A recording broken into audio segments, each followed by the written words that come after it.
मैं जांग जे हूँ, एक बहुत ही अमीर और ऊंचे दर्जे के परिवार का इकलौता वारिस। मेरे पिता को डर था कि मैं बोर हो जाऊंगा, इसलिए उन्होंने मुझे अपनी ही कंपनी में इंटर्न बना दिया। मेरी सीधी बॉस हैं मशहूर आइस क्वीन सीईओ चिंजियो। उन्हें लगता है कि मैं एक बेकार इंसान हूँ जो सिर्फ सिफारिश से अंदर आया है। मेरे सहकर्मी मुझे बस एक ऐसा व्यक्ति समझते हैं जो सिर्फ कोटा पूरा करने के लिए रखा गया है। उन्हें यह नहीं पता कि कंपनी का कोड मैंने ही बोरियत में लिख दिया था। ये भी नहीं पता कि जो प्रतिद्वंदी कंपनी उन्हें पेशान कर रही है वो मेरे बचपन के दोस्त की हैं। और सबसे अहम बात, उन्हें यह भी नहीं पता कि मैं रोज़ ऑफिस सिर्फ ये देखने आता हूँ कि ये तथाकथित एलीट लोग असल में कितने हास्यास्पद हैं।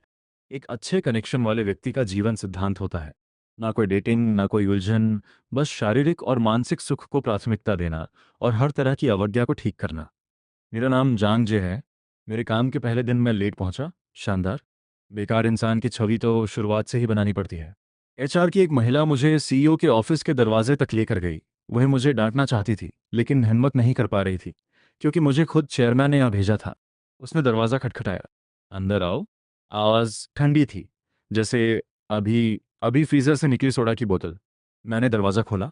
ऑफिस बहुत बड़ा था और फर्श से छत तक की खिड़कियों से आधे शहर का नज़ारा दिख रहा था। एक महिला मेज़ के पीछे बैठी थी, काले सूट में, बाल सलीके से बंधे हुए।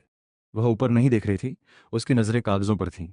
सीईओ चिन, ये नया इंटर्न है जांग जे, एचआर महिला ने कहा। चिनजू, हमारी सीईओ आखिरकार ऊपर देखी। उसकी आंखें सुंदर थीं लेकिन बिल्कुल भावनाहीन। उसने मुझे ऊपर से नीचे तक देखा, मेरी झुर्रीदार टी शर्ट, पुराने जूते और अंत में मेरे चेहरे पर रुकी। मैंने मुस्कुराकर अभिवादन किया। उसने मुस्कुराया नहीं। मैंने तुम्हारा रिज्यूमे देखा है, उसने कहा।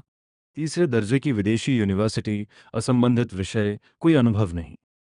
उसने रिज्यूमे ऐसे पकड़ा जैसे वह गंदा हो। मुझे फ़र्क नहीं पड़ता तुम किसकी सिफारिश से आए हो, यहाँ सिर्फ दो रास्ते हैं, या तो अपनी कीमत साबित करो या निकल जाओ। उसने रिज्यूमे कूड़ेदान में फेंक दिया। एचआर महिला सांस तक नहीं ले रही थी। मैं अब भी मुस्कुरा रहा था। ठीक है सीईओ चुन, मैं मेहनत करूंगा और कोशिश करूंगा कि बाहर ना निकाला जाऊं। उसकी आंखें और ठंडी हो गईं। उसने मैनेजर झाओ को बुलाया। एक मध्यम उम्र का आदमी जल्दी जल्दी आया। इसे प्रोजेक्ट डिपार्टमेंट में ले जाओ और इसकी क्षमता के हिसाब से काम दो, उसने कहा। जी। जी, मैनेजर झाओ बोला। बाहर आते ही उसका व्यवहार बदल गया। अरे छोटे जान, तुम तो बहुत टैलेंटेड लगते हो, उसने चापलूसी की। मैंने कुछ नहीं कहा। उसने मुझे एक सीट पर बैठाया। अभी आराम से माहौल समझो, काम की जल्दी नहीं। उसने मुझे एक मोटी कर्मचारी हैंडबुक दे दी। मैंने खोली। पहले पन्ने पर चिंजीव की फोटो और उसकी शानदार उपलब्धियां। मैंने किताब से चेहरा ढक लिया और सो गया। जब मैं जागा तो सामने चिंजीव खड़ी थी। क्या यही तरीका है काम सीखने का, उसने पूछा। मैंने कहा, मैंने सब पढ़ लिया।